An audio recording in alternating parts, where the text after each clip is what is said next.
तीसरे चैप्टर का नाम है ज्वर चिकित्सा। यहाँ से व्याधि के बारे में स्टार्ट होता है। तो विमर्श में दूसरे पैराग्राफ की फर्स्ट लाइन पढ़ना। व्याधि के पर्याय हमने पढ़े थे निदान स्थान में।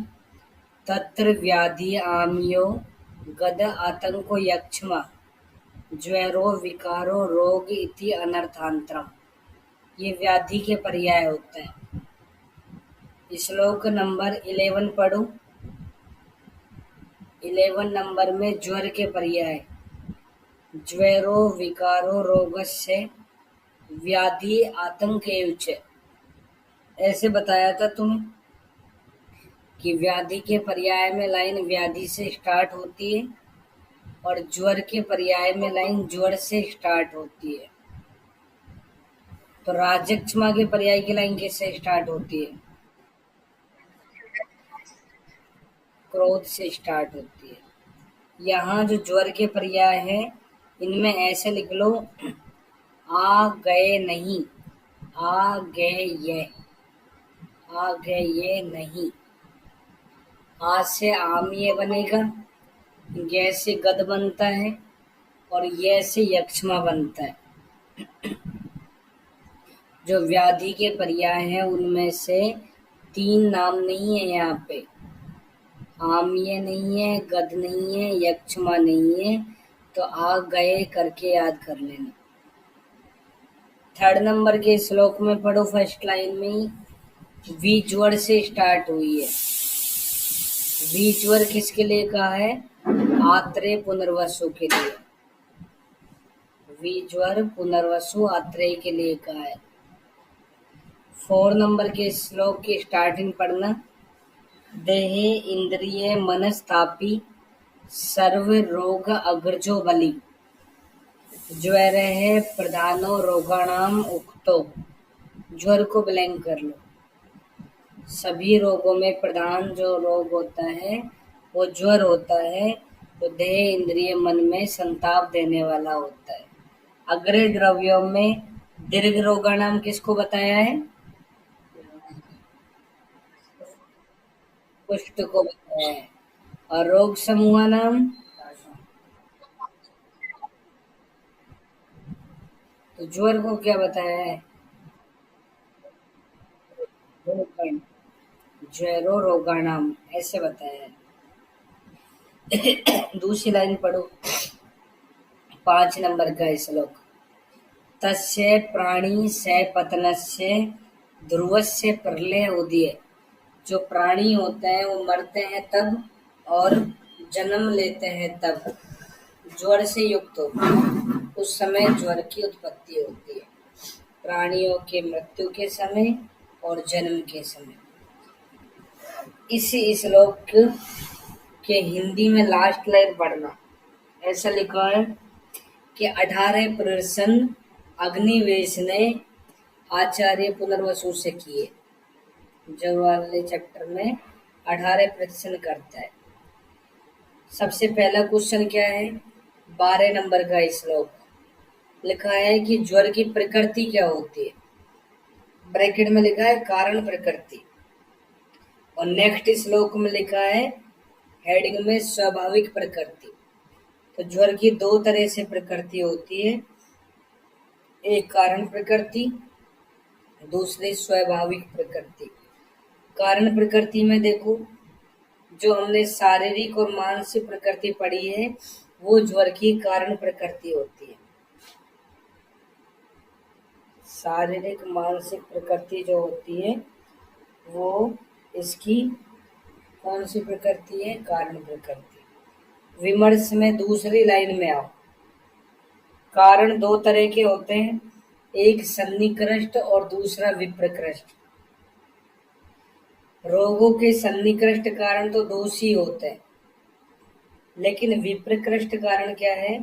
मिथ्या आहार विहार, असात्मेंद्रियार्थ संयोग, प्रज्ञापराध और परिणाम। ये पूछ लें, पूछा हुआ है कि असात्मेंद्रियार्थ संयोग जो है ये किस तरह का निदान होता है? सन्निकृष्ट होता है या विप्रकृष्ट होता है? तो ये विप्रकृष्ट निदान होते हैं किसी भी रोग के अंदर। तीनों जो पढ़े हैं हम, सात्मेंद्रियार्थ, प्रज्ञा, प्राद और परिणाम, ये विप्रकृष्ट निधान होते हैं। इसके बाद नेक्स्ट श्लोक में आओ। स्वाभाविक प्रकृति में क्षय, तम, ज्वर, पापमा, मृत्यु, इनको यमात्मक कहा गया है। यमात्मक को ब्लैंक करो, एक लाइन लिख सकते हो, छत, पाप, ज्वर से मृत्यु, छत, पाप, ज्वर से मृत्यु, क्षय से क्षयज, तय से तम, पाप से पापमा, ज्वर और मृत्यु, ये 5 यमात्मक होते हैं। पंचत्व प्रत्यात निर्णाम क्लिश्यताम स्वयं कर्मणा इति अस्य प्रकृति प्रोक्ता। तो मनुष्य जो है अपने अपने कर्मों से ही कष्ट पाकर पंचत्व को प्राप्त होता है। तो इनमें एक यमात्मक भी कारण होता है। तो ये लाइन यमात्मक के लिए करनी है, पंचत्व प्रत्यात निर्णाम। नेक्स्ट श्लोक में आऊं, 40 नंबर में सेकंड क्वेश्चन है, ज्वर की प्रवृत्ति क्या होती है? प्रवृत्ति मीन्स ब्रैकेट में लिखा है प्रथम उत्पत्ति, यहाँ लिखा है प्रवृत्ति स्तु परिग्रहात, परिग्रह से उत्पत्ति होती है। निदाने पूर्वम उद्दिष्टा रुद्र कोपात च, और निदान में हमने पढ़ी थी रुद्र कोप से। तो ज्वर की जो प्रवृत्ति है 2 तरह से होती है, एक तो रुद्र कोप से और दूसरी परिग्रह से। विमर्श में चौथी लाइन में परिग्रह का मतलब होता है ममता, ममता के भाव से। तो जो परिग्रह से लिखा है यहाँ पे श्लोक में, उसमें एरो लगा के लिख लो सन्निकृष्ट, सन्निकृष्ट है। और रुद्र कोप में एरो लगा के लिख लेना विप्रकृष्ट, रुद्र कोप वाली विप्रकृष्ट। जो हमने दूर वाली पढ़ी है, पहले पढ़ी है, वो विप्रकृष्ट हो गई। जो समीप वाली है वो सन्निकृष्ट है। परिग्रह किसका भेद होता है? राशि का। आहार विधि विशेषायतन में राशि के 2 भेद होते हैं, स्वग्रह, परिग्रह। तो परिग्रह से ज्वर की प्रवृत्ति भी होती है। नेक्स्ट श्लोक में एक कथा भी बताइए कि ज्वर की उत्पत्ति कैसे हुई थी। द्वितीय ही युगे, द्वितीय युग का मतलब हिंदी में देखना फर्स्ट लाइन में, त्रेता युग, द्वापर मत बोल देना जल्दबाजी में। पहला युग सतयुग था, दूसरा त्रेता, तीसरा द्वापर, और जो चौथा चल रहा है कलयुग है। तो द्वितीय युग जब था, राम भगवान वाला युग, त्रेता, राम जी का युग था, वो त्रेता था। तो उस त्रेता युग के अंदर क्या हुआ था, दक्ष प्रजापति जो थे वो भगवान शिव के ससुर लगते हैं। दक्ष प्रजापति भगवान शिव के ससुर थे। तो उनकी शिव जी से लड़ाई हो गई और उन्होंने क्या किया, एक बहुत बड़ा यज्ञ किया था, और उस यज्ञ में शिव जी को निमंत्रण नहीं दिया। कोई बात नहीं, निमंत्रण नहीं दिया, उससे तो ज्यादा दुखी नहीं हुए। लेकिन उन्होंने क्या किया, जब यज्ञ होता है तो शिव जी के नाम के मंत्र उच्चारित किए जाते हैं, ओम नमः शिवाय ऐसे करके। लेकिन उन्होंने उन मंत्रों में से शिव जी के नाम के सारे मंत्र हटा दिए, हटाओ इनको, मेरा जमाई कोई काम का नहीं है। तो अब शिव जी कहाँ तक सहन करे, उनको आ गया क्रोध। अब क्रोध से क्या हुआ, एक बालक वीरभद्र उत्पन्न हुआ, जिसके 3 सिर थे, 9 आंख थी, अश्व जंगा उधर था उसका, और वो क्रोधी था एक तरह से। उसको देख के सारे प्राणी इधर उधर भागने लग गए, डरने लग गए, विचलित होने लग गए। सारी प्रकृति त्राहिमाम त्राहिमाम करने लग गई। सबसे पहले डर लगा इंद्र भगवान को। देखते नहीं हो तुम रामायण महाभारत, अरे इनमें होता क्या था, सबसे पहले इंद्र भगवान ही भागते थे, बचाओ बचाओ बचाओ ऐसे करते करते, है ना। तो इंद्र जी पूछे कि आप ये क्या कर रहे हो, बचा लो, हम तो फ्री पॉकेट में मारे जाएंगे। तो उन्होंने राजीनामा कर लिया। जमाई जी और ससुर जी में राजीनामा हो गया। अब उनका तो राजीनामा हो गया, लेकिन वो जो बच्चा पैदा हुआ था ना वीरभद्र, उसने कहा कि अब मैं कहाँ जाऊं, तुम्हारा तो हो गया राजीनामा, पार्टी कर लो तुम तो। लेकिन उन्होंने कहा उससे कि अब तू भी पार्टी कर। पृथ्वी पे है ना बहुत सारे पापी लोग बैठे हैं अपने जैसे, है ना। जब वो जन्म लेंगे, जब मरेंगे और अपथ्य का सेवन करेंगे, वो तो हम करते ही हैं, अपथ्य का सेवन वो करेंगे, जरूर करेंगे, तो उनके शरीर में प्रवेश कर जाना। तो ऐसे ये सारे रोग उत्पन्न होते गए हैं। उत्पन्न शुरुआत तो कहाँ हुई थी देखो, सोत्रमणि यज्ञ जो है वो आपस में पार्टी तो कर रहे थे, इंद्र भगवान और अश्विनी कुमार। अब ज्यादा पी दो, उन्होंने थोड़ी बहुत पृथ्वी पे भी छोड़ दी, लो अब तुम भी पी लो। अब वो मदात्य हो गया। ऐसे ही ये बहुत सारे रोग उत्पन्न हुए हैं। तो ये पूरी कहानी है इसकी। तो इसमें देखो कौन कौन सी लाइनें हमें समझनी है, याद करनी है। 19 नंबर के श्लोक में आओ, लिखा है दक्ष व्यतिक्रमम। दक्ष प्रजापति के द्वारा शिव भगवान की निंदा करने से रुद्रो रौद्रम पुरस्कृति है। रुद्र भगवान रौद्र रूप में आगे। फिर नेक्स्ट लाइन में बालम क्रोध अग्नि संतप्तम, उस क्रोध अग्नि के संतप्त प्रभाव से बालक उत्पन्न हुआ। नाम मैंने बता दिया तुम्हें, वीरभद्र। तुम हिंदी में पढ़ोगे तो हिंदी में तीसरी लाइन में देख लो, विमर्श में, हिंदी विमर्श तो नहीं, हिंदी में दूसरे पैराग्राफ की तीसरी लाइन में संतप्त बालक वीरभद्र। फिर इसके बाद में इस श्लोक में अगली लाइन पढ़ना, दाहा व्यथा परिताश से भ्रांता भूत गणाधीश है। अब पूरे संसार में दाहा व्यथा वेदना होने लग गई और प्राणी मात्र इधर उधर भागने लगे। फिर एक लाइन छोड़ के अगले लाइन में शिवम शिवाय भूतानाम, शिव अब शिव रूप में आ गए। तो क्या हुआ फिर इसी लाइन में, भस्म प्रहरण स्त्री शिरा नवलोचने। जो वीरभद्र बालक था उसके 3 सिर थे और 9 नेत्र थे। किसका बालक था? शिव जी का। और शिव जी के एक सिर में 3 आंखें हैं, त्रिनेत्र बोलते हैं शिव जी को। उस बालक के 3 सिर थे, तो 3 सिर में 9 आंख हो जाएंगी। अगली लाइन में ज्वाला माला कुलो, ज्वालाओं की माला के जैसा दिखाई दिया और हस्व जंगा उदर कर्मात, उसके जंगा उदर जो है वो हस्व थे। नेक्स्ट लाइन में जन्म आदौ निधने च त्वम अपचारांतरे सूचे, जन्म आदि में, निधन मरते समय, और अपचार मतलब अपथ्य के सेवन के समय उनके शरीर में प्रवेश कर जाना, ऐसा आशीर्वाद देती है उसको, होता रहता है। इसके बाद में नेक्स्ट श्लोक में आ जाओ, 26 नंबर। अब है ज्वर का प्रभाव। हमने प्रकृति पढ़ ली, प्रवृत्ति पढ़ ली, अब प्रभाव पढ़ो। प्रभाव में देखो पहली लाइन में संताप है से अरुचि तृष्णा सांग मर्दो हृदय व्यथा। लाइन याद कर लेना है इसको। पूछ लेंगे कौन सा है कौन सा नहीं है, 5 ही तो लक्षण बताए गिने चुने, तो 5 याद कर लेना, लाइन याद कर लेना। फिर ज्वर का प्रभाव जो होता है जन्म के आदि में, निधन के समय ये ज्यादा होता है।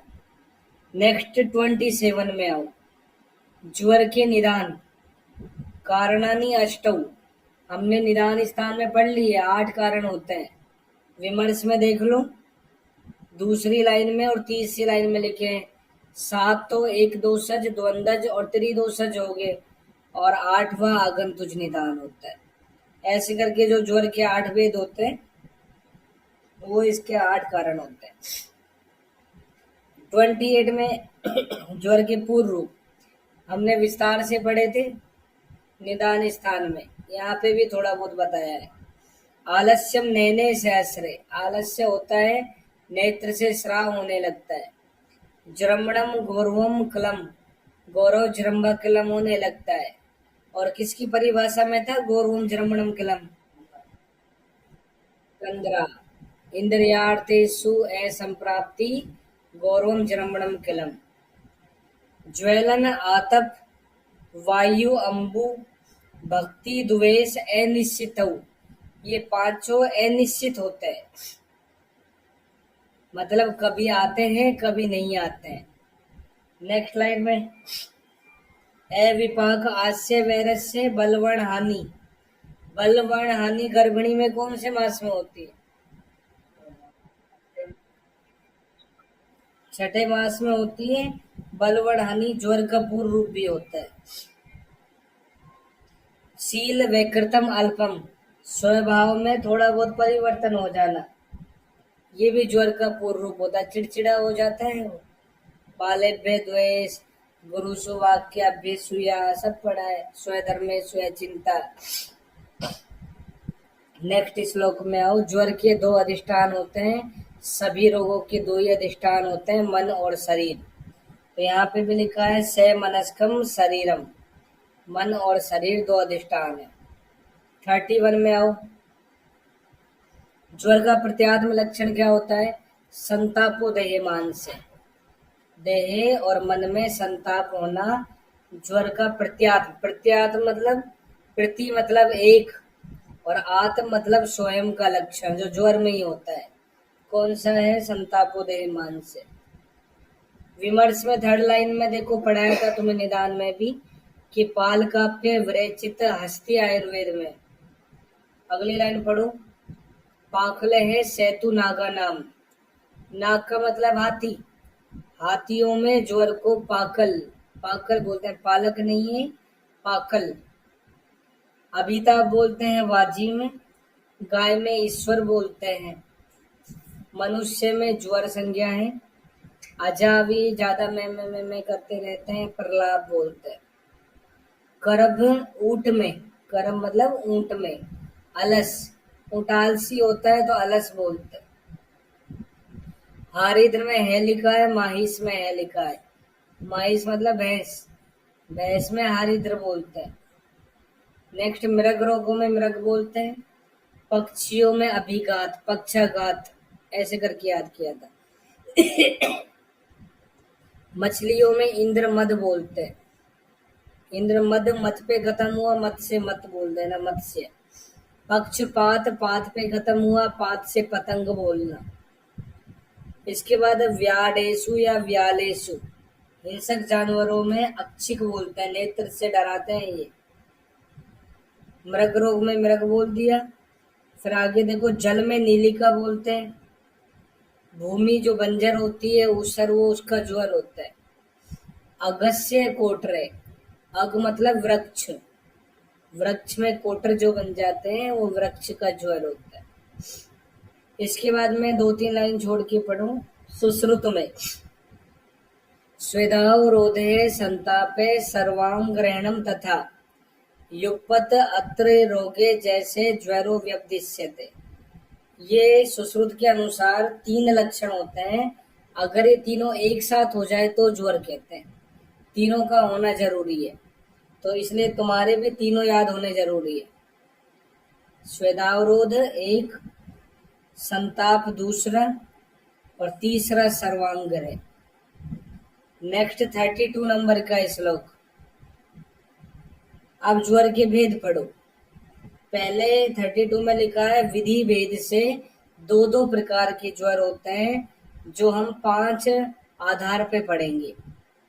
विधि भेद से 2 प्रकार के ज्वर है, जो हम 5 आधार पे पढ़ेंगे। जैसे पहला है सौम्य आग्नेय, दूसरी लाइन में अंतर्वेग बहिर्वेग, फिर प्राकृत विकृत, साध्य असाध्य, ऐसे करके बताया। और पहली लाइन में शारीरिक मानसिक भी लिखा है। तो ऐसे ये 5 तरह से द्वंद्व बता दिए। 3rd लाइन में 5 प्रकार का ज्वर होता है। दोष काल बल अबल, दोष काल बल अबल मतलब विषम ज्वर। विषम ज्वर 5 प्रकार के होते हैं। संतत सतत अन्य धुष्क तृतीयक चतुर्थक, ऐसे 5 होते हैं। काश्यप में 4 होते हैं। विषम ज्वर काश्यप में 4 होते हैं।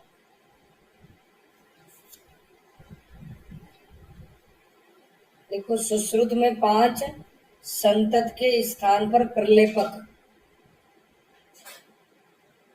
सुश्रुत में 4 होते हैं, 5 होते हैं। संतत के स्थान पर प्रलेपक, प्रलेपक ज्वर आ जाता है संतत के स्थान पे।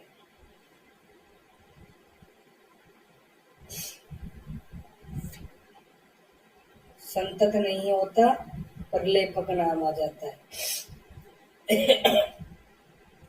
नेक्स्ट, आश्रय भेद से धातुओं के आधार पे 7 होते हैं, रस से लेके शुक्र तक। कारण भेद से 8 होते हैं, अभी बताया था। दोषानुसार 8वां आगंतुक। नेक्स्ट 36 में आओ, अब एक एक करके पढ़ो सबको। सबसे पहले शारीरिक ज्वर। शारीरो जायते पूर्वम देहे, पहले शरीर में वेदना होती है शारीरिक ज्वर में। मनसी मानस है, मानसिक ज्वर में मन में वेदना होती है पहले। वैचित्यम अर्थी ग्लानि मनसस ताप लक्षणम, ये मानसिक ज्वर के लक्षण होते हैं। वैचित्य अर्थी ग्लानि, तीनों लक्षण मानसिक ज्वर के होते हैं। तीनों याद रखने हैं तुम्हें। नेक्स्ट लाइन में इंद्रिया नाम च वैकृत्यम गेयम संताप लक्षणम। गेयम, इसके ऊपर कुछ नंबर लिखा होगा, इसका मतलब नीचे जाके देखो, देहे संताप लक्षणम। इंद्रिया नाम च वैकृत्यम देहम संताप लक्षणम, मतलब शारीरिक ज्वर का लक्षण होता है इंद्रिया नाम च वैकृत्यम। इंद्रिया नाम से दौर्बल्यम कौन से वेग धारण का लक्षण है? चौथु, चौथु में पढ़ के आए। 37 में सौम्य और आग्नेय ज्वर। वार पित्तात्मक है, शीत है, तो सौम्य ज्वर होता है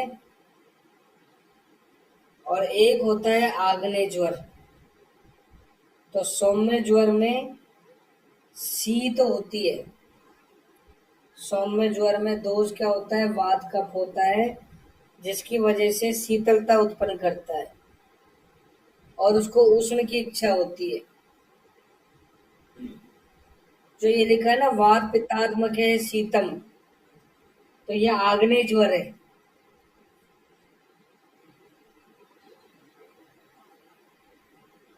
वात पित्त से होने वाला और शीत की इच्छा होती है, ये आग्नेय ज्वर होता है। फिर उष्णम वात कफात्मकम, वात कफ से होने वाला और जिसमें उष्ण की इच्छा होती है, ये सौम्य ज्वर होता है। 38 में भी लिखा है योग ही परम वायु, ऐसा कौन सा द्रव्य है जो ज्यादा सेवन करने पे वर्जित है और योग वायु होता है? पिप्पली। योग ही परम वायु होती है, संयोगात उभयार्थ कृत, और संयोग से दोनों काम करने वाली होती है। संयोग से 2 काम करती है, मतलब वायु पित्त के साथ मिलेगी तो दूसरी लाइन में देखो दाहकृत, तेज सा युक्त है। तेज के साथ मिलेगी तो दाह करने वाली है, मतलब आग्नेय ज्वर। और जब वो सोम के साथ मिलती है तो शीतकृत, मतलब सौम्य ज्वर। कब के साथ मिलेगी तो शीतलता लाने वाली है, ऐसा समझना। इसके बाद में नेक्स्ट 39 नंबर का श्लोक। 39 नंबर में अंतर्वेग ज्वर और बहिर्वेग ज्वर।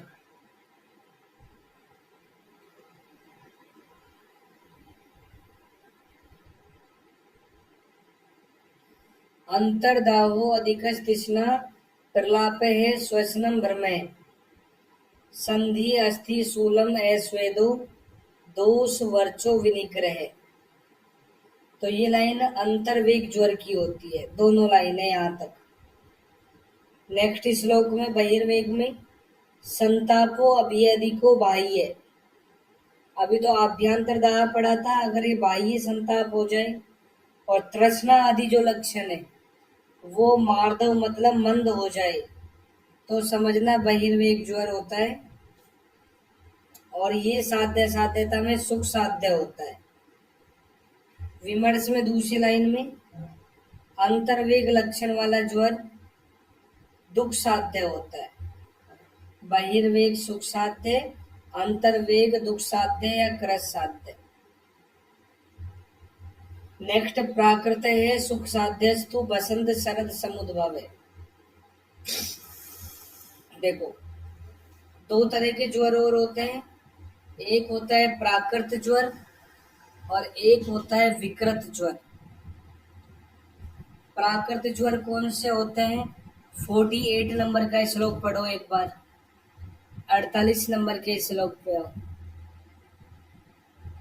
लिखा है काल प्रकृतिम उद्देश्य निर्दिष्ट प्राकृत ज्वर है।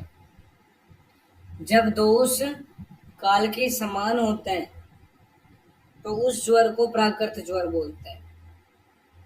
जैसे वर्षा में होने वाला वातज ज्वर, शरद में होने वाला पित्तज ज्वर और बसंत में होने वाला कफज ज्वर, ये प्राकृत ज्वर होते हैं।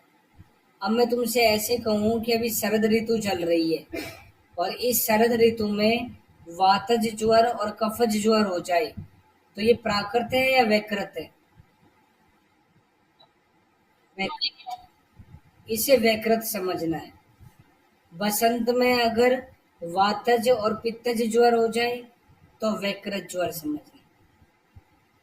नेक्स्ट लाइन देखो 48 के अगली वाली लाइन, प्रायण अनिल जो दुख है कालेसु अन्येषु वैकृत है। क्या लिखा है? वातज ज्वर जो होता है वर्षा में होने वाला, ये क्रस साध्य होता है। वर्षा में होने वाला वातज ज्वर कृच्छ साध्य होता है और अन्य विकृत ज्वर जितने भी होते हैं वो सभी क्रस साध्य होते हैं।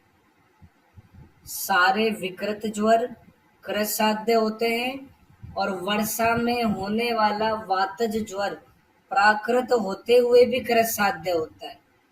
विमर्श में दूसरे पैराग्राफ में आओ, क्या लिखा है? फर्स्ट लाइन में वाग्भट भी बोलता है कि वर्षा में होने वाला वातज ज्वर प्राकृत होते हुए भी क्रस साध्य होता है। वर्षा शरद वसंत में वात पित्त कफ क्रम से होते हैं, ये प्राकृत ज्वर होते हैं। वैकृत इसके विपरीत होते हैं। वैकृत दुख साध्य होते हैं लेकिन प्राकृत वातज वाला भी दुख साध्य होता है।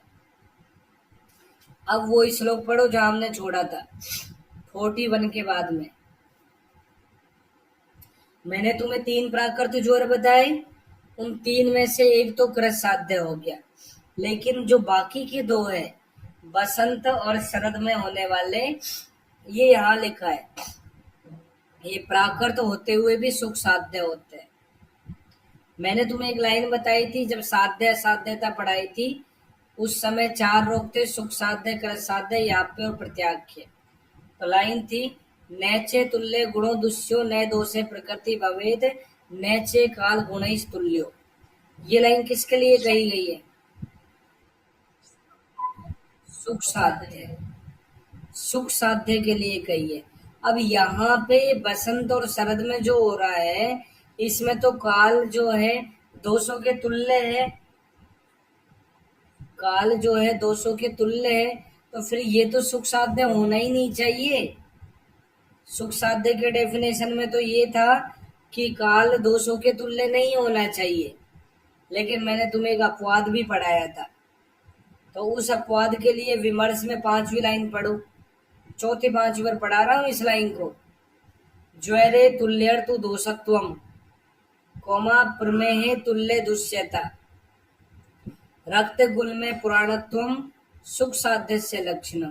तो ये अपवाद होते हैं कि ज्वर में अगर दोष ऋतु के तुल्य भी हो जाए तो वो सुख साध्य ही होता है। वो एग्जाम्पल यही है कि बसंत में होने वाला कफज ज्वर और शरद में होने वाला पित्तज ज्वर, ये प्राकृत होते हुए भी सुख साध्य होता है। ये लाइन कौन से आचार्य की है? माधव निदान मधुघोष टीका, मधुकोश टीका की लाइन है। अब इसके बाद में देखो 42 नंबर का श्लोक, ये भी तो हमें रीजन ढूंढना पड़ेगा कि वर्षा ऋतु से दुश्मनी है क्या इसकी, कि वर्षा ऋतु में होने वाला वातज तो नहीं है सुख साध्य और बाकी दोनों सुख साध्य है, क्या दुश्मनी है क्या? इसका भी रीजन अपन को ढूंढना पड़ेगा। वो रीजन देखो क्या है, 42 नंबर में आओ। पित्तम सर्दी कुपियति, शरद ऋतु में पित्त प्रकोपित होता है, सब जानते हैं। दूसरी लाइन में कफस्य वसंते समुदीरियते, और बसंत ऋतु में कफ प्रकोपित होता है। 43 में वर्षा ऋतु में अम्ल विपाक होता है और सेकंड लाइन में संचित पित्त होता है, पित्त का संचय होने लगता है। और अगली लाइन में देखो, प्रकृति विसर्गस्य च तत्र न अंशनाद भयम। तो यहाँ पे प्रकृति के अनुसार विसर्ग काल के कारण उपवास को सहन करने से भय रहता है, यहाँ पे भय रहता है, लेकिन बाकी में भय नहीं होता है। क्यों नहीं होता देखो, विमर्श में फर्स्ट लाइन कप पित्त द्रव धातु, ये रीजन है इसका। कथन कारण का क्वेश्चन आएगा तुम्हारे सामने कि कप पित्त जो है वो द्रव धातु होती है, वो लंघन को सहन कर सकती है। वायु ने सहते क्षणम, लेकिन वायु लंघन को सहन नहीं कर पाती है। इसलिए वातज ज्वर में वर्षा में होने वाले में जैसे लंघन कराएंगे, क्योंकि ज्वर के पूर्व रूप में तो लंघन कराना पड़ता है, तो ये वातज ज्वर और एग्रीवेट हो जाता है, लेकिन बाकी जो है वो ठीक हो जाता है।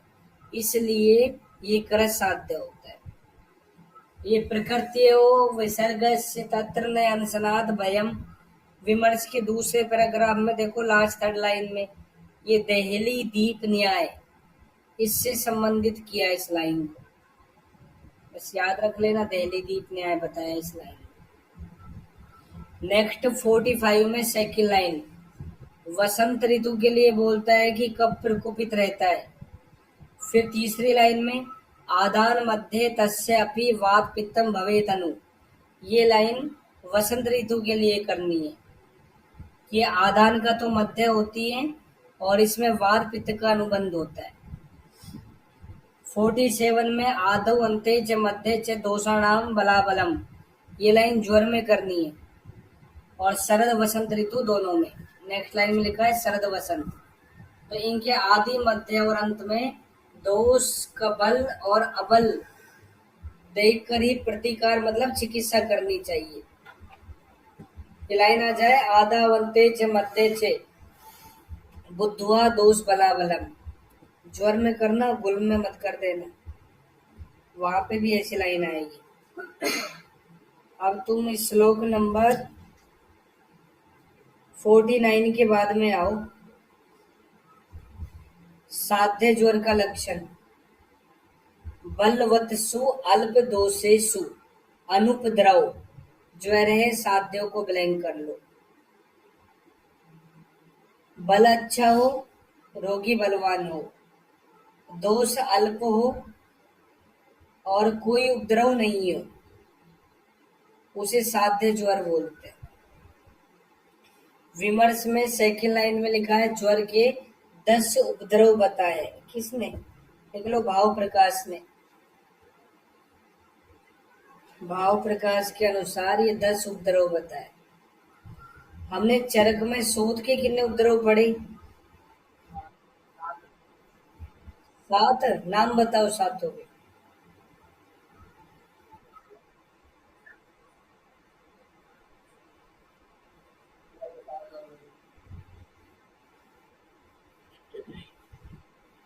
सर्दी, श्वासो, अरुचि, तृष्णा, आगे ज्वरो अतिसार एव च सप्तको अयम सैदौर्बल्यम सौतोपद्रव सगर। कुछ तो ऐसे बोलते हैं जैसे बनने गा रहे हो, है ना। घर में कोई गीत चल रहा है और उसमें साथ में बस थोड़ा सा ताली वाली बजाने वाले हैं बीच में, ऐसे तुम में से जैसे थोड़ा सा लगेगा सहारा देने वाले होते हैं ना। बहुत सारी लेडीज गाती है जब घर में बनने वगैरह गाते हैं, ऐसे गीत लोक गीत होते हैं, है ना। तो तुम में से कुछ तो ऐसे बनने गाते हैं। इसलिए ना एक एक करके पूछूंगा मैं, रुक जाओ तुम। बस मैं देख रहा हूँ एक बार कैसे सिलेबस पूरा हो जाए, फिर एक एक से बनने गवाऊंगा अच्छे से। बहुत तो ऐसे हैं, पता नहीं कौन सी दुनिया में लुप्त हुए पड़े हैं।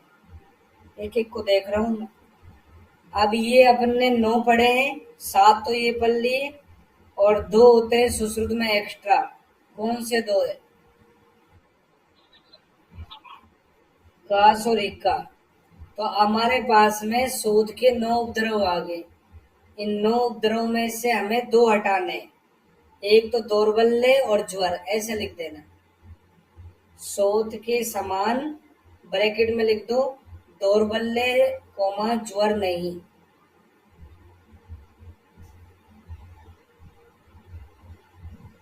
दौर्बल्य कोमा ज्वर नहीं। कितने बचे? 7। अब सेकेंड लास्ट लाइन में देखो, मूर्छा। मूर्छा पे अंडरलाइन कर लो, विडग्रह पे अंडरलाइन कर लो, और अंगमर्द पे अंडरलाइन कर लो। मूर्छा, विडग्रह और अंगमर्द। तो 7 में 3 जोड़ दोगे तो 10 हो जाएगी। बहुत सा आप तो ये इंतजार कर रहे हो कब सिलेबस पूरा हो जाए, है ना। हम भी यही इंतजार कर रहे हैं कब पूरा हो जाए। बस ऐसे उड़न छू हो जाएंगे, आपको दिखेंगे भी नहीं, छोड़ छाड़ के भाग जाएंगे। ऐसे भी बहुत है तुम में से जो ऐसा इंतजार कर रहे हैं। हमारे बस की बात नहीं है आपकी ये डांट वाट सुनना, वो फिर उड़न छू ही हो जाते हैं। तो इसलिए उड़न छू मत होना, कहीं न कहीं तो ज़रूर पहुँच जाओगे। अगर लास्ट तक डाँट सुन लिए और मेरे सामने बोल गए ना तुम, तो यहाँ पे सामने बोल जाएँगे, बहुत दूर-दूर तक पहुँच जाता है। तुम चाहे अंधेरे में खुद कुछ भी बोलते रहो, मेरे सामने बोल के बताना। इस बार तो मैं सोच रहा हूँ सबका वीडियो और ऑन कराऊँगा, है ना? फिर देखूँगा ये कैसे बोल रहा है ना? अब देखना तुम कैसे तुम्हारे लिए नए-नए दिमाग लगाऊँगा मैं, है ना? इसके बाद 50 नंबर में आओ, असाध्य ज्वर। असाध्य ज्वर के लक्षण, हेतु भी बहु भी जातो, बलि भी बहुलक्षण। ज्वर है प्राणांत कृत अस्य शीघ्रम इंद्रिय नाशने। असाध्य ज्वर का लक्षण है कि बहुत सारे हेतु से होता है, बहुत सारे लक्षण होते हैं, और शीघ्र इंद्रियों का नाश जिसमें हो उसे हम असाध्य ज्वर बोलते हैं। 59 में आओ, तो इसमें जैसे दूसरी लाइन है ना 50 में, इसको ज्वर को ब्लैंक कर लेना। इसमें ऐसे तुमसे पूछ लेगा, बताओ प्राणांत कृत यस्य शीघ्रम इंद्रिय नाशने किस रोग के लिए कही गई है? तो ज्वर आंसर करना है। देखने में तो सबके लिए कही गई है, लेकिन ज्वर में करना यही पहचानना है। चिकित्सा स्थान में से कम 15 क्वेश्चन आते हैं इस पूरी बुक में से, जिसमें से अगर 20 क्वेश्चन तो मान ले लो, सिद्धि स्थान कल्प स्थान सबको जोड़ के अगर अपन देखते हैं, और जो इसके क्वेश्चन गलत करता है बहुत दुखी होता है। इसलिए इसके क्वेश्चन गलत नहीं करने हैं, बहुत इजी इजी आते हैं। 51 में आओ, सप्ताहात्वा दशाहात्वा द्वादशाहा तथैव च स प्रलाप भ्रम श्वास तीक्ष्णो हन्यात ज्वरो नरम। तो देखो यहाँ हिंदी में लिखा है, वातज ज्वर 7 दिन, पित्तज ज्वर 10 दिन, और कफज ज्वर 12 दिन तक रहता है। प्रलाप भ्रम और श्वास के साथ में अगर हो जाए तो विमर्श में देखो कैसे समझाया है इसको। पहली लाइन में लिखा है कि वात दोष अगर प्रलाप के साथ में हो जाए तो 7 दिन में मार देता है। वातज ज्वर प्रलाप के साथ हो तो 7 दिन में मारता है। पित्तज ज्वर भ्रम के साथ हो जाए तो 10 दिन में मारता है, और कफज ज्वर श्वास के साथ हो जाए तो 12 दिन में मारता है। अब ये उल्टा सीधा मत कर देना, जो जिसके साथ लिखा है वो उसी के साथ करना है। 52 में आओ। ज्वर क्षीणस्य, रोगी का बल क्षीण हो गया। शून्य सोत हो गई, गंभीर ज्वर हो गया। दीर्घ रात्रि तक, ज्यादा पुराना हो गया। फिर असाध्यो बलवान यस्य के सीमंत कृत ज्वर, और ज्वर का वेग ज्यादा बढ़ गया और केसों में सीमंत बन गया। तो ये कौन से ज्वर का लक्षण है? असाध्य ज्वर का। और केस सीमंत कृत वाला तुम्हें बताया था कितने दिन में मर जाता है?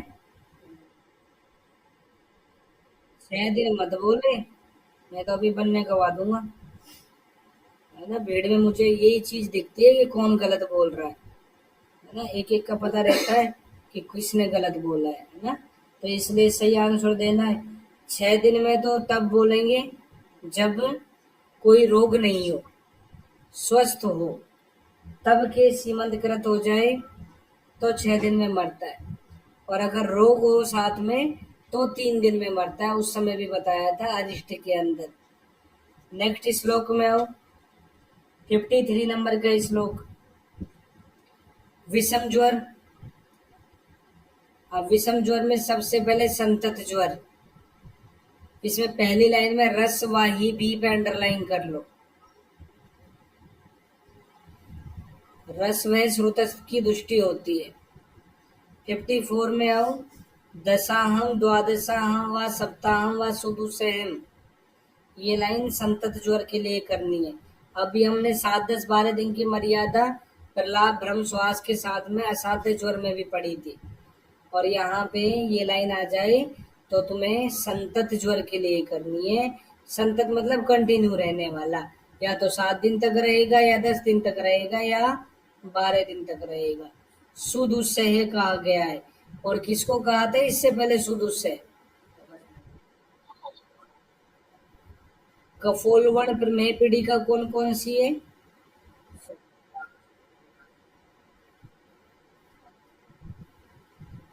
क्या बोल रही हो, वापिस से बोलना।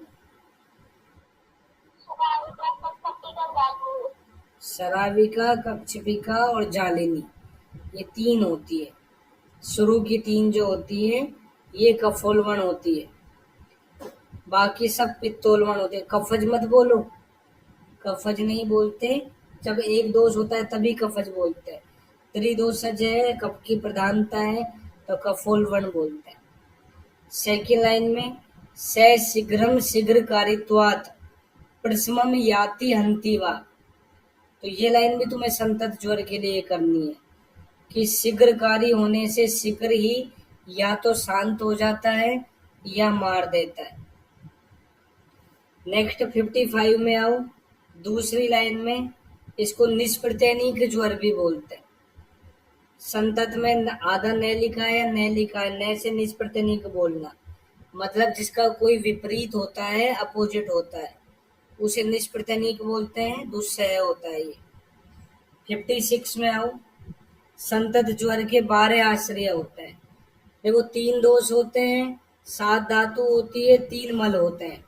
इनमें से स्वेद को हटा दो, तो यहाँ स्वेद लिख के क्रॉस कर देना, तो 12 आश्रय बचेंगे।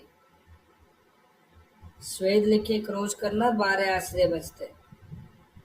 सेकेंड लाइन में लिखा है युगपत चे उत्पद्यन्ते, ये सब एक साथ अगर दूषित हो जाए तो संतत ज्वर होता है। नेक्स्ट 58 में आओ। यदा तु न अति शुद्ध्यंती, सारे संतत ज्वर की लाइनें हैं। यदा तु न अति शुद्ध्यंती न वा शुद्ध्यंती सर्वस्य, कि जब कोई दूध से कम शुद्ध होता है या बिल्कुल कुछ अशुद्धि होते हैं। दूसरी लाइन में द्वादश एते समुदिष्टा, 12वें दिन ज्वर छूट जाता है। विसर्गे द्वादशे, 12वें दिन ज्वर छूट जाता है, लिखा है विसर्गम द्वादशे कृत्वा। और ये 12 आश्रयों में से, द्वादश एते समुदिष्टा का मतलब क्या है?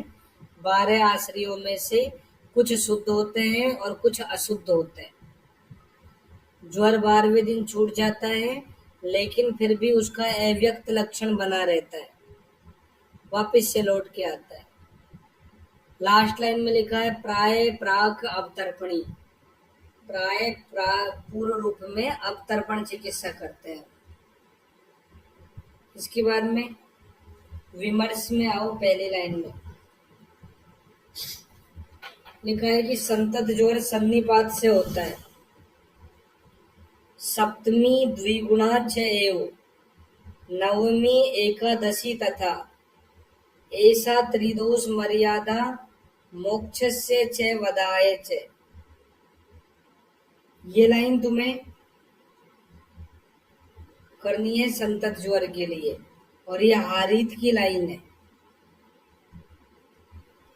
हारीत रेफरेंस करके ये लाइन वाग्भट में भी लिखी है, लेकिन एग्जैक्ट हारीत संहिता में है कि तुम्हें कैसे याद करना है। 7, 9, 11 का डबल कर देना। 7 का डबल 14वें दिन, 9 का डबल 18वें दिन और 11 का डबल 22वें दिन। ज्वर या तो शांत हो जाता है या मार देता है। नेक्स्ट विमर्श में देखो, इस पैराग्राफ की सेकंड लास्ट लाइन में टाइफाइड जो फीवर होता है उसको कफ प्रधान सन्निपात संतत ज्वर कहा जाता है। कफ प्रधान सन्निपात संतत ज्वर। फिर नेक्स्ट पैराग्राफ में फर्स्ट लाइन में इसको मधुरक ज्वर भी बोल देते हैं। दूसरी लाइन में लक्षण है इसमें ग्रीवा मध्य दृश्यन्ते स्फोटका सरसपोपमा, ग्रीवा के बीच में सरसप के जैसे स्फोट नजर आते हैं। मधुरक ज्वर में योग रत्नाकर ने इसे मंथर ज्वर भी कहा है। तो इतने सारे नाम है इसके। एक आंतरिक ज्वर भी लिख लेना, टाइफाइड फीवर को ही आंतरिक ज्वर बोलते हैं। किस वजह से होता है? साल्मोनेला टाइफी की वजह से। साल्मोनेला टाइफी का रिजर्वायर क्या होता है? गोल ब्लैडर होता है, याद रखना। साल्मोनेला टाइफी का रिजर्वायर गोल ब्लैडर होता है। इसके बाद में 61 नंबर का श्लोक, सतत ज्वर। इसमें रक्त धातु आश्रित, रक्त धातु आश्रित होता है ये। दूसरी लाइन में स प्रत्यनीक होता है, से सतत बोल दो, से प्रत्यनीक बोलना। निष्प्रत्यनीक संतत था, छोटे छोटे वर्ड गलत मत कर देना तुम। अहोरात्रे सतत को दऊ कालव अनुवर्तते, जैसे जैसे हम आगे बढ़ते जाएंगे इनकी ड्यूरेशन दूर होती जाती है। तो ये 24 घंटे में 2 बार आता है। अभी तो कंटिन्यू 7, 10, 12 दिन तक आ रहा था, अब पूरे दिन भर में 24 घंटे में 2 बार ही आता है। नेक्स्ट श्लोक में आओ, अन्य दुष्क। इसमें लिखा है मेदोवाहा शिरा, रुद्धवा मेदोवाहा शिरा। यहाँ मास लिख के क्रॉस कर देना, मास नहीं है। और लिख दो सुश्रुत अनुसार मास आश्रित, सुश्रुत अनुसार मास आश्रित।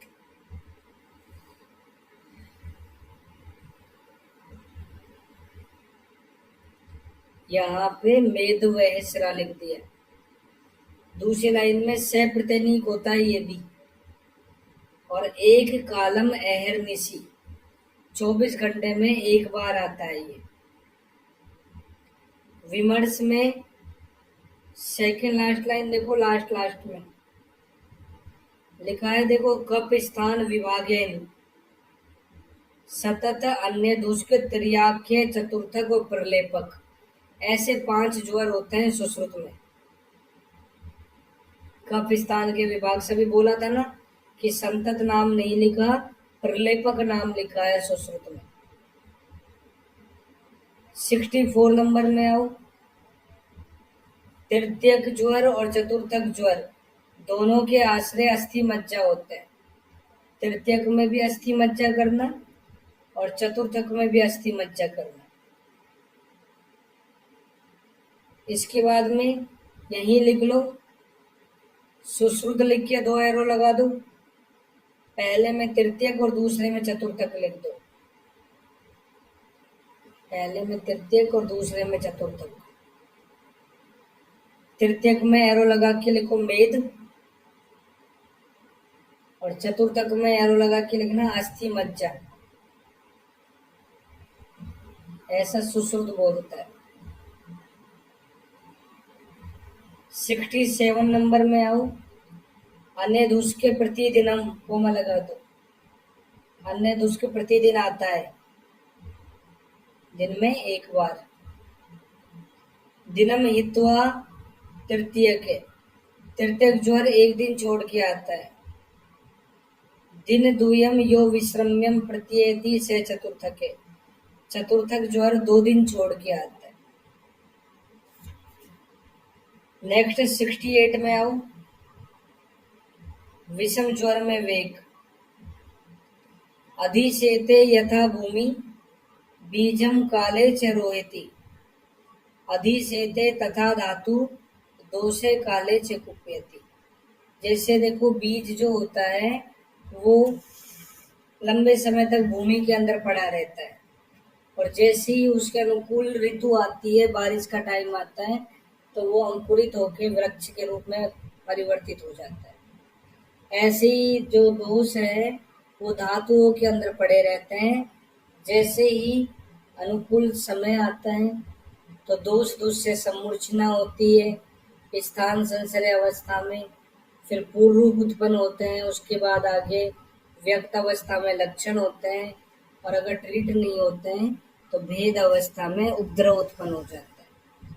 तो ये लीन दोष का सिद्धांत बताया है कि दोष लीन रहता है, और जब अनुकूल समय आता है तो वो रोग में परिवर्तित हो जाता है।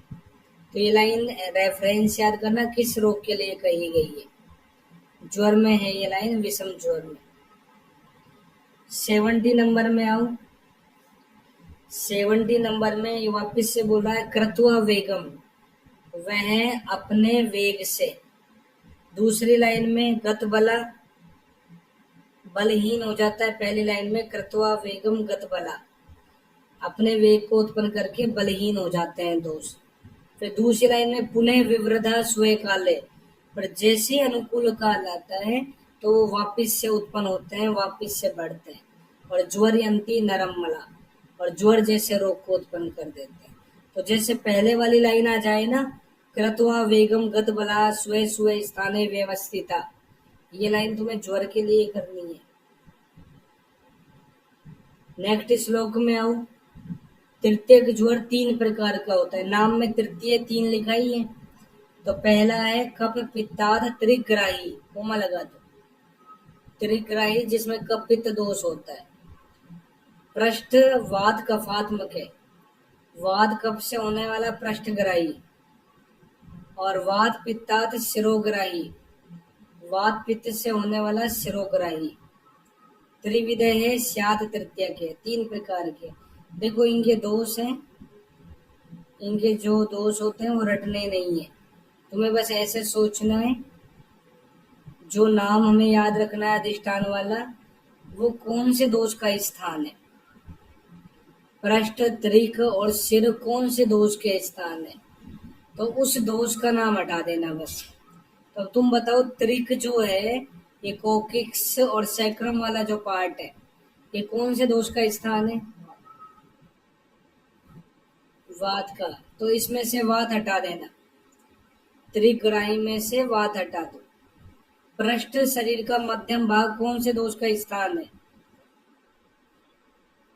पित्त का। तो यहाँ से पित्त हटा देना, वात कफ। सिर कौन से दोष का स्थान है?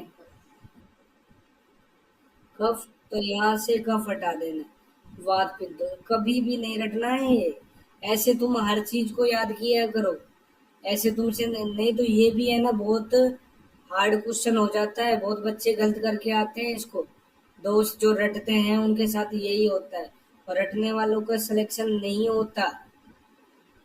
जो समझ के याद करते हैं, रट तो लो लेकिन समझ के रट लो, उनका सिलेक्शन होता है। कहाँ तक रटोगे? वाद पित्त वाद का पर पे करते रहोगे, इनको कुछ ना कुछ वर्ड से जोड़ के याद करना है। मैं तुम्हें पहले भी बोला, अभी भी बोल रहा हूँ कि मैं तुम्हें 1.25 घंटे पढ़ाता हूँ।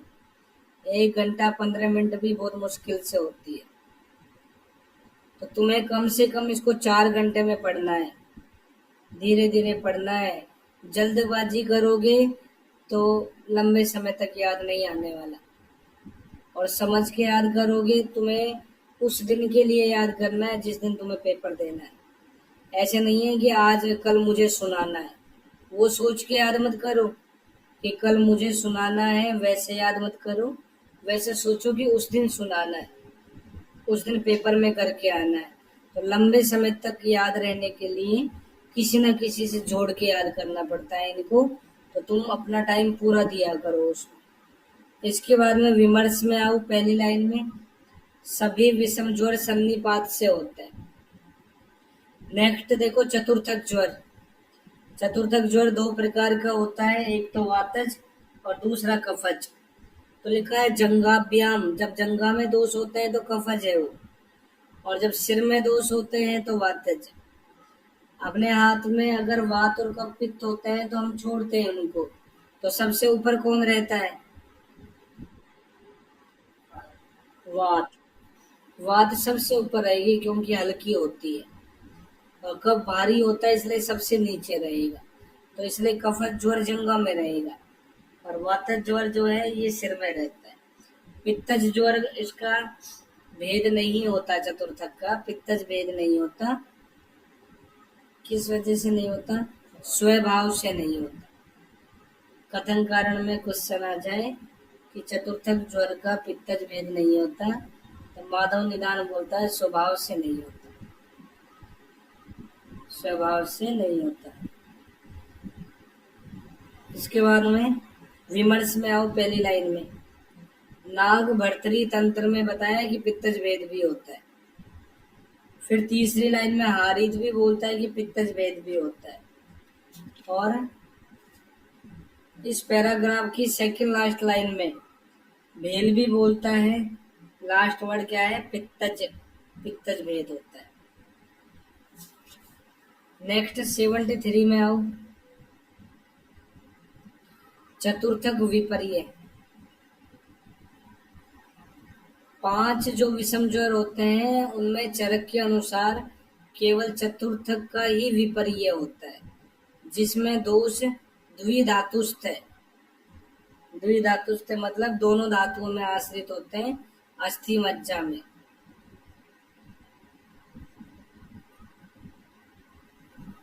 दोनों धातुओं में आश्रित होते हैं। ऊपर पेज और विमर्श में देखो एक बार। फर्स्ट पैराग्राफ में 5वीं लाइन में अस्थि मज्जा उभय गते चतुर्थक विपर्य। माधव निदान भी यही बोलता है कि अस्थि मज्जा दोनों दुष्य होते हैं इसमें। ऊपर ऐसे कुछ बनाओ, आउटलाइन बनाना। मैं जैसे बता रहा हूँ वैसे बनाओ। ऐसे लिखो तृतीयक, तृतीयक लिखो और एरो लगा दो इसमें। राइट का सिंबल बनाओ, राइट, फिर क्रॉस का सिंबल बनाना, फिर वापस से राइट, फिर क्रॉस, फिर right, right cross, right cross, right. तृतीयक के नीचे लिखो तृतीयक विपर्य। इसमें बनाओ cross right cross right cross, cross right cross right cross. फिर लिखो चतुर्थक। इसमें एरो लगा के बनाओ राइट, डबल क्रॉस करना, right cross cross right, cross cross right. 2 बार क्रॉस करना है बीच में। Right cross cross right cross cross right. फिर लिखो चतुर्थक विपर्य। इसमें बनाओ क्रॉस और 2 बार राइट, क्रॉस राइट राइट, फिर क्रॉस, फिर राइट राइट, फिर क्रॉस। देखो अभी इनके अंदर अगर हम देखते हैं और समझते हैं, राइट का मतलब है आज मुझे फीवर आया, और क्रॉस का मतलब है कल नहीं आएगा। फिर राइट मतलब परसों आएगा, फिर नेक्स्ट डे नहीं आएगा, फिर उससे नेक्स्ट डे आएगा। ये तो हो गया तृतीयक ज्वर। आज मुझे फीवर नहीं है, लेकिन मुझे कल फीवर आएगा, परसों फीवर नहीं रहेगा, उससे अगले दिन फीवर आएगा। तो ये हो गया तृतीयक विपर्य। तो ये दोनों है ना एक जैसे लग रहे हैं। इनमें अगर हम तृतीयक में राइट से शुरू नहीं करें और क्रॉस से शुरू कर दे, तो वो तृतीयक विपर्य जैसा ही है। इसलिए आचार्य चरक ने तृतीयक का विपर्य नहीं बताया। चतुर्थक में देखो क्या है कि आज मुझे फीवर आया, अब 2 दिन तक मुझे फीवर नहीं आएगा, फिर उससे अगले दिन फीवर आएगा, फिर 2 दिन फीवर नहीं आएगा, फिर उससे अगले दिन फीवर आएगा। ये चतुर्थक है। यही तो बोल रहा था तुम्हें इतनी देर से। चतुर्थक विपर्य में क्या है, ये विपरीत है। देखो आज मुझे फीवर नहीं है, लेकिन अब अगले 2 दिन मुझे फीवर रहेगा, फिर मुझे अगले दिन फीवर नहीं है, फिर उससे आगे के 2 दिन फीवर रहेगा। तो ये चतुर्थक विपर्य, ये दोनों कभी एक जैसे नहीं लग रहे। चतुर्थक में तो ऐसा है कि 2 दिन फीवर नहीं आता, ज्वर नहीं आता 2 दिन, लेकिन चतुर्थक विपर्य में 2 दिन ज्वर आता है और 1 दिन नहीं आता, ऐसे करके लिखा है। तो विमर्श में दूसरे पैराग्राफ की दूसरी लाइन में पढ़ो, देखो क्या लिखा है, पहली लाइन ही पढ़ लो। विमर्श में दूसरे पैराग्राफ की पहली लाइन कि 2 दिन ज्वर आता है और आदि अंत में नहीं आता। देखो चतुर्थक में क्या लिखा है हमने, चतुर्थक विपर्य में देखो क्या लिखा है कि 2 दिन ज्वर आता है, स्टार्टिंग के 4 ले लेना बस। चतुर्थक विपर्य में स्टार्टिंग के जो 4 सिंबल है वो लो। उनमें क्या है, देखो आदि और अंत में ज्वर नहीं है और 2 दिन ज्वर आता है। ये क्या हो गया, चतुर्थक विपर्य। यही तो बोल रहा है यहाँ देखो कि 2 दिन ज्वर आता है, आदि अंत में नहीं रहता। तो अगली लाइन में लिखा है चतुर्थक विपर्य होता है। फिर इसके बाद अगली लाइन में देखो, चतुर्थक में 1 दिन ज्वर आता है और 2 दिन नहीं आता, ये लिखा हुआ है चतुर्थक में। आज आया और 2 दिन नहीं आ रहा।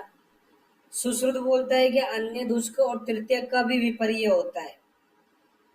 अन्य दुष्क में हमने क्या पढ़ा था, ऐसे पढ़ा था कि 24 घंटे में एक बार ज्वर आता है, ऐसे पढ़ा था। अगर मैं ऐसे कहूँ, जैसे मान लो अभी मैं तुम्हारी क्लास ले रहा हूँ, अब 7 बजे 7:15 बज रहे, तो मैं ऐसे कहूँ कि मुझे 7 बजे से लेके 8 बजे के बीच में ज्वर आ रहा है, और बाकी 23 घंटे की जो ड्यूरेशन है उसमें ज्वर नहीं आ रहा। तो ये तो हो गया अन्य दुष्क ज्वर।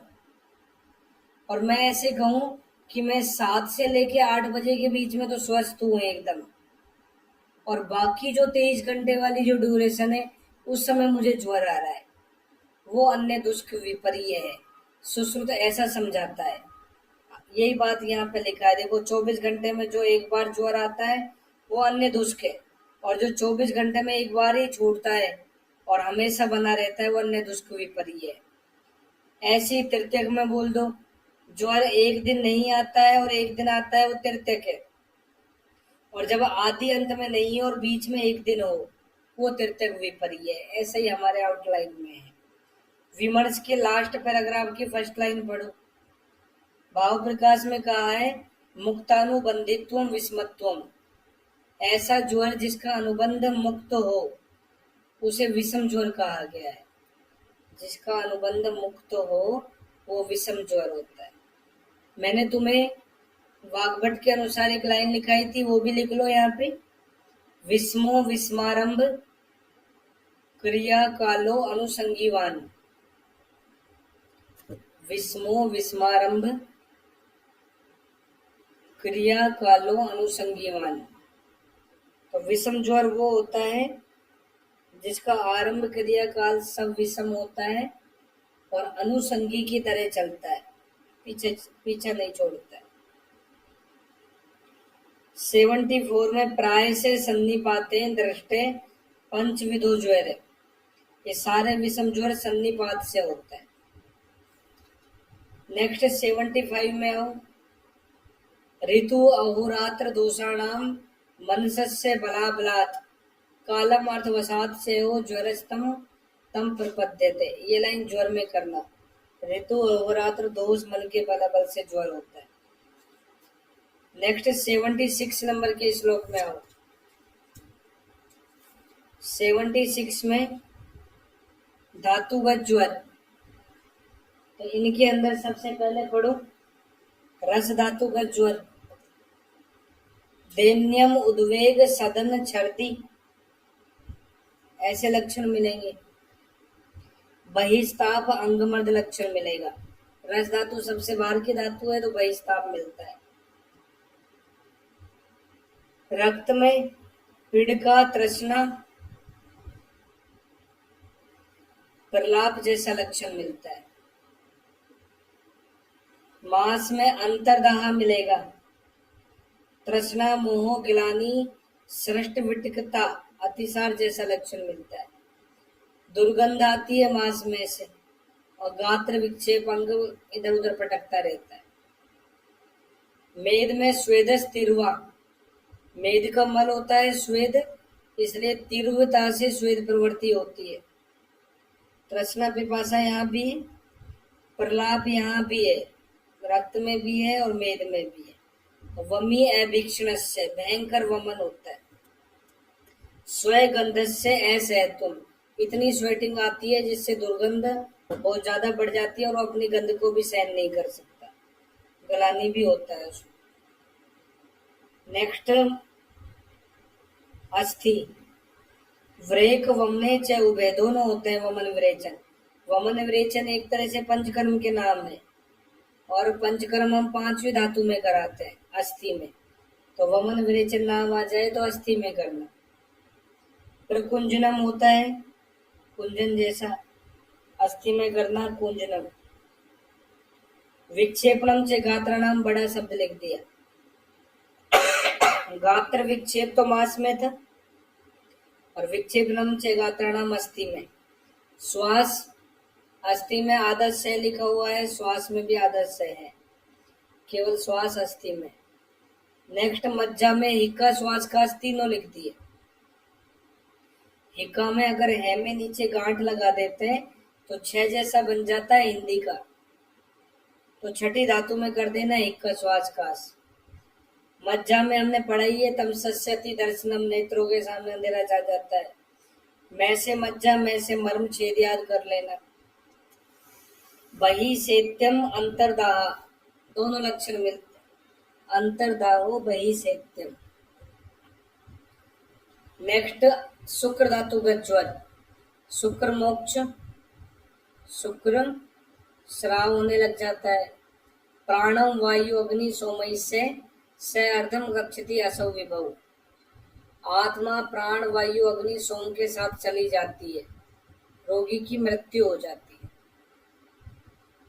साध्य साध्यता देखो, रस रक्त आश्रित है साध्यो, मेदो मास गतस्य है।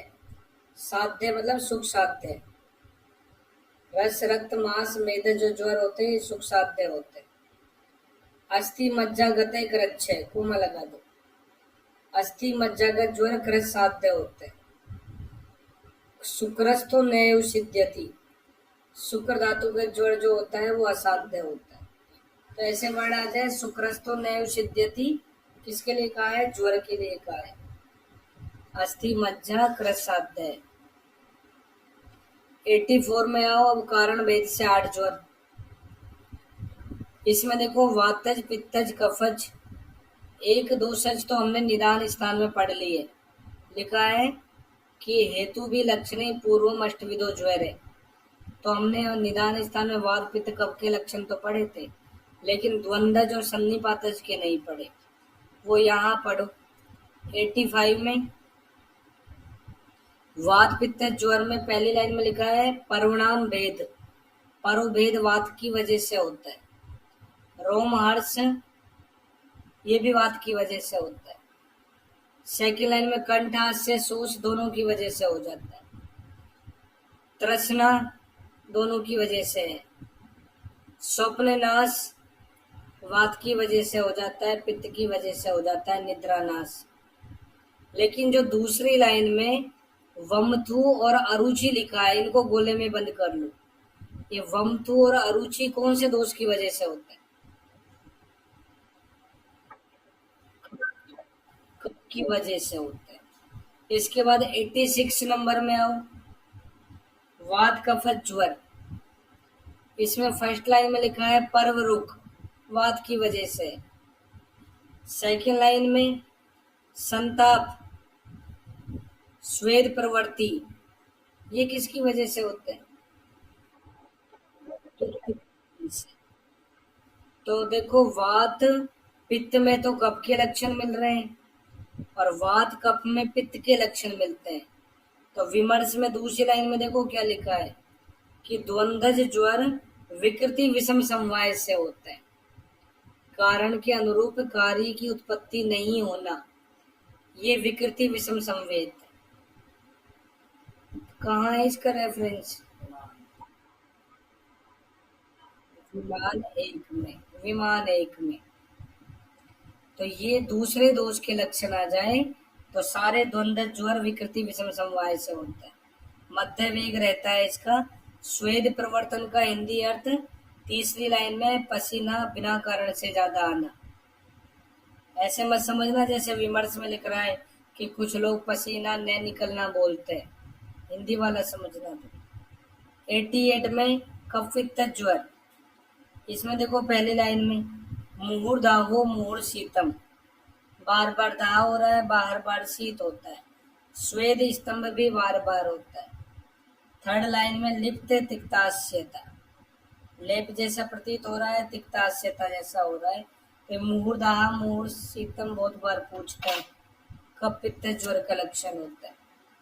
नेक्स्ट श्लोक में देखो, सन्निपात ज्वरस्य ऊर्ध्वम त्रियोदश विधस्य च। सन्निपात ज्वर 13 प्रकार के होते हैं।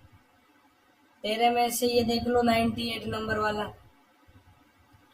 98 में लिखा है हारिद्र मूत्र नेत्रत्वम दाहस तृष्णा भ्रमो अरुचि। ये देखने में तो कामला का लक्षण लग रहा है, लेकिन तुम्हें पित्त उल्वण मध्य कफ हीनवात में करना है। पित्त उल्वण मध्य कफ हीनवात में करना है इसको। नेक्स्ट श्लोक 103 में आओ, समसन्निपात ज्वर।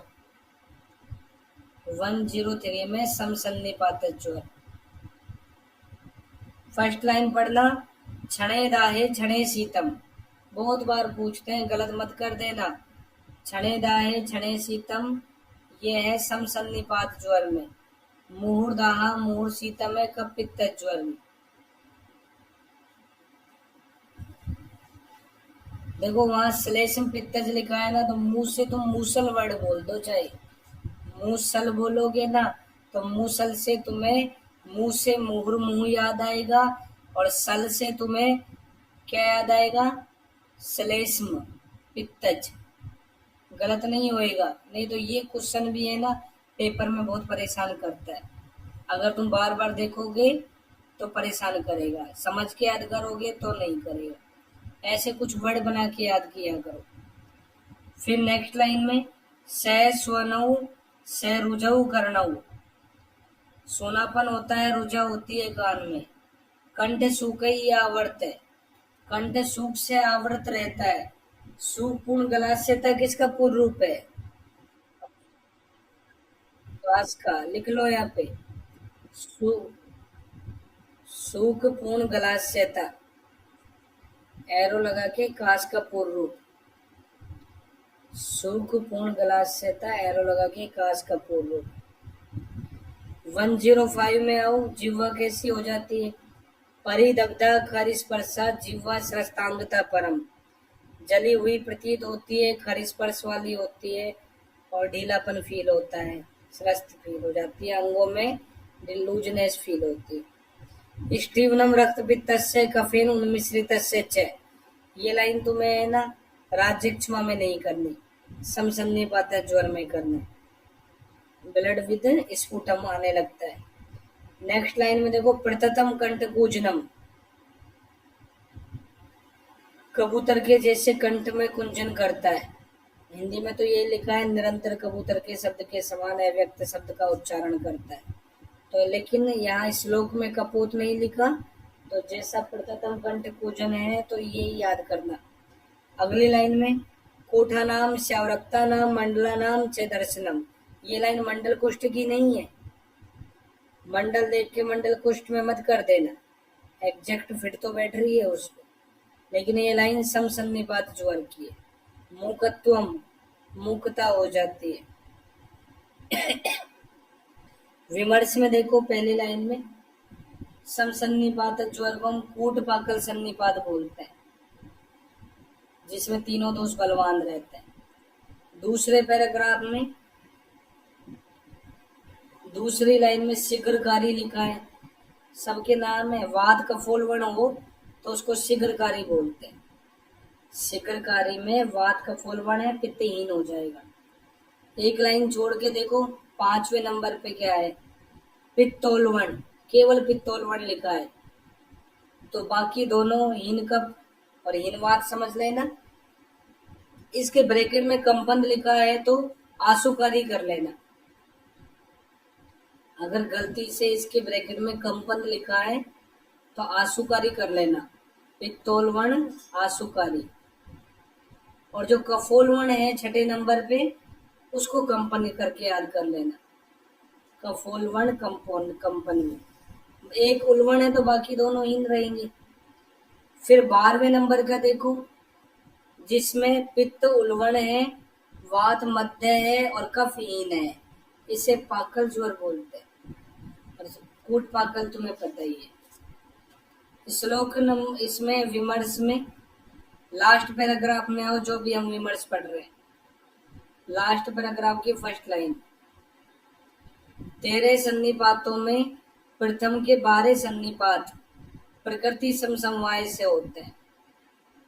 2 लाइन छोड़ के देखो, सम सन्निपात जो है ये विकृति विषम समवाय से होता है। 109 में सन्निपात ज्वर की साध्य असाध्यता, दोषे विबद्धे नष्टे अग्नौ सर्व संपूर्ण लक्षण, सन्निपात ज्वरो असाध्य, कोमा लगा दो। जब दोष विबद्ध हो जाए, अग्नि मंद हो जाए और सारे लक्षण मिल जाए तो असाध्य है। इसके विपरीत क्रस साध्य, क्रस साध्य तो अन्यथा। तो सन्निपात ज्वर साध्य असाध्यता में क्रस साध्य असाध्य होता है। 111 नंबर पे आओ, आगंतुक ज्वर। 8वां भेद क्या होता है, आगंतुक। आगंतुक ज्वर कितने प्रकार के होते हैं? कफ पित्त से कौन सा होता है, कफ पित्त से कोई सा भी नहीं होता ना। सारे आगंतुक ज्वर में वात तो होता ही है, इसलिए कफ पित्त से कोई सा भी नहीं होता। देखो क्या लिखा है, आगंतु अष्टमो, आगंतुक ज्वर 8वें नंबर का है और चतुर्विध है, 4 प्रकार के होते हैं।